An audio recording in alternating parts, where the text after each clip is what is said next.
Welcome to Private 1977 channel. Subscribe to the channel. And don't miss the hottest news of the day. Our news today includes the following content. The morning air was pale and cool, like the first sip of water after a long sleep.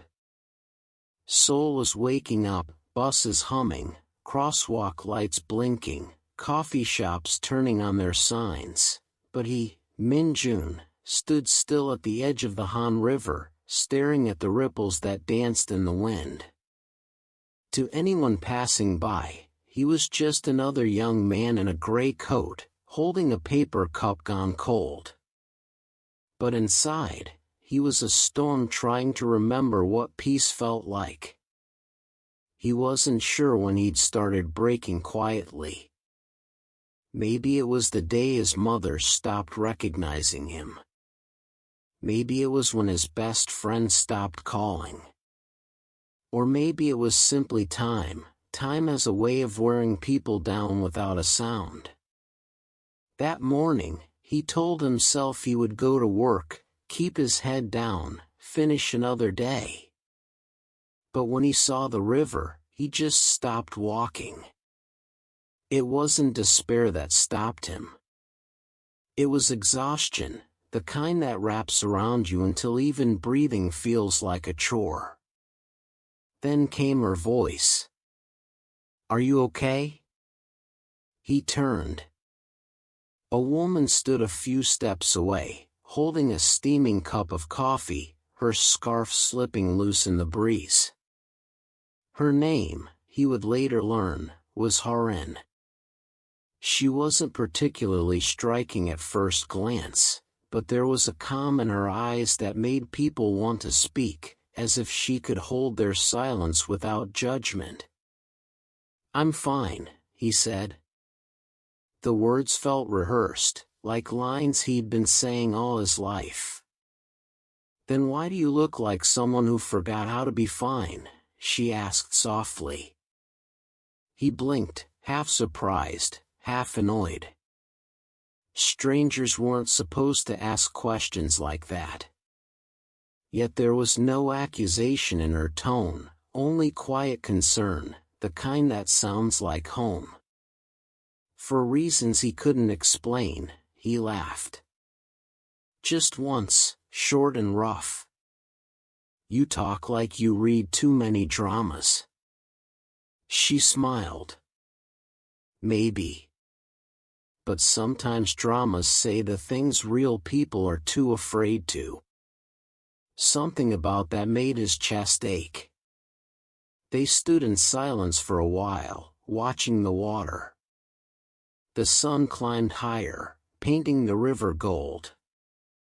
Somewhere, a cyclist passed by, a phone rang, life kept moving. Then she said, "You know, sometimes you don't need to fix everything. Sometimes you just need a hug." He looked at her, startled, not because of what she said, but because it had been so long since anyone offered him that kind of kindness. He tried to joke. "A hug? From a stranger?" "From a person," she corrected gently. "Not a stranger. Just someone who knows what it's like to feel alone." And in that moment, he realized she wasn't as carefree as she looked.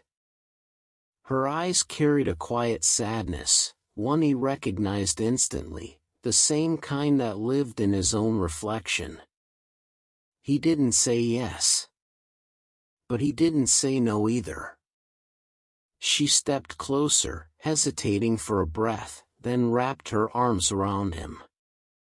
It was awkward at first, two people barely acquainted, bound by something neither could name. But then, something broke inside him. The kind of breaking that feels like release. He hadn't realized how much he missed human warmth until that moment. The way it reminded him that he was still here, still human, still worthy of comfort. Her hug wasn't grand or cinematic. It was real, trembling, tentative, imperfect. But it was enough. When she pulled away, he felt lighter, though he couldn't explain why. "Better?" she asked. He nodded. "A little." "That's enough," she said. "Sometimes a little is the best we can do." They talked for a while after that. About nothing in particular, the weather, the pigeons, the way the city seems to hum differently on Mondays. But every word felt like air after being underwater too long. When they finally parted, he didn't ask for her number, and she didn't offer it. It wasn't a story of romance. It was something else, a brief, honest encounter between two tired souls who met at the right moment.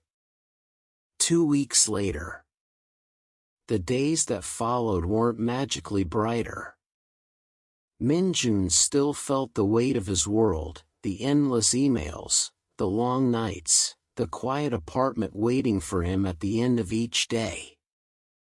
But something had shifted. He started taking walks again.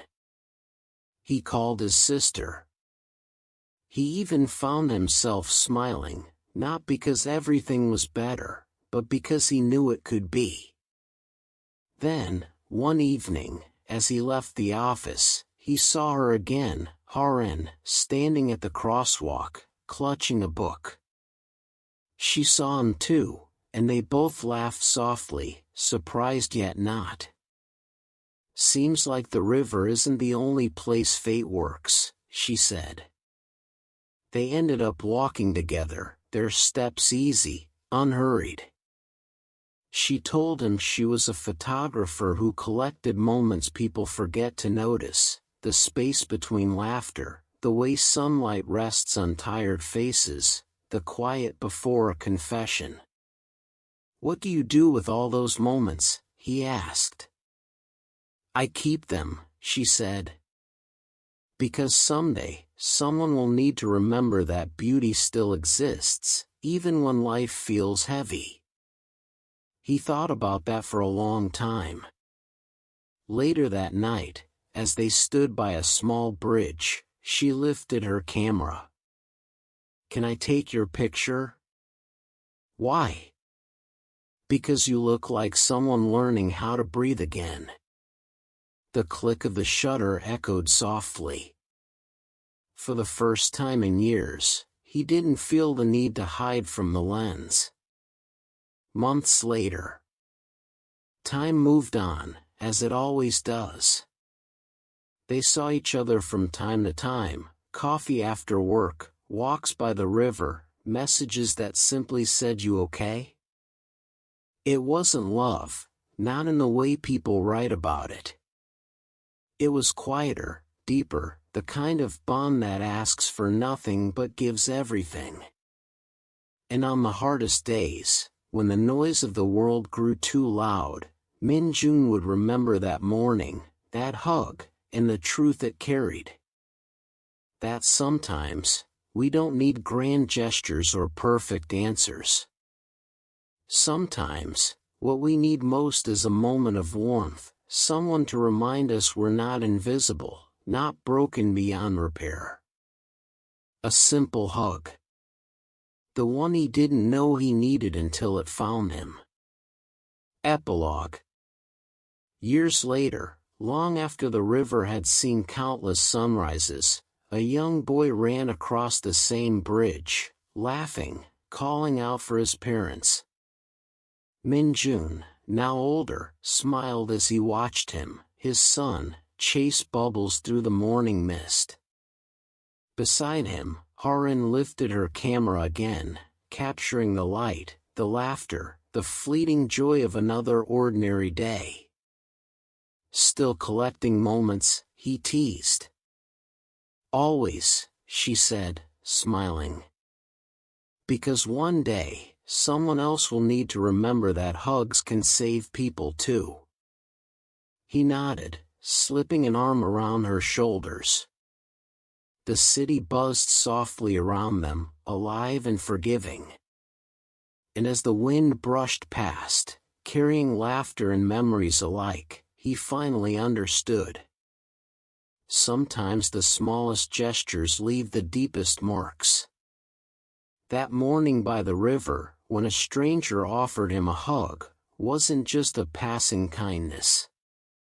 It was the start of healing, a quiet reminder that even broken things can hold warmth again. Because in the end, we all need that one moment, that one hug, that one person who reminds us we're still worth holding.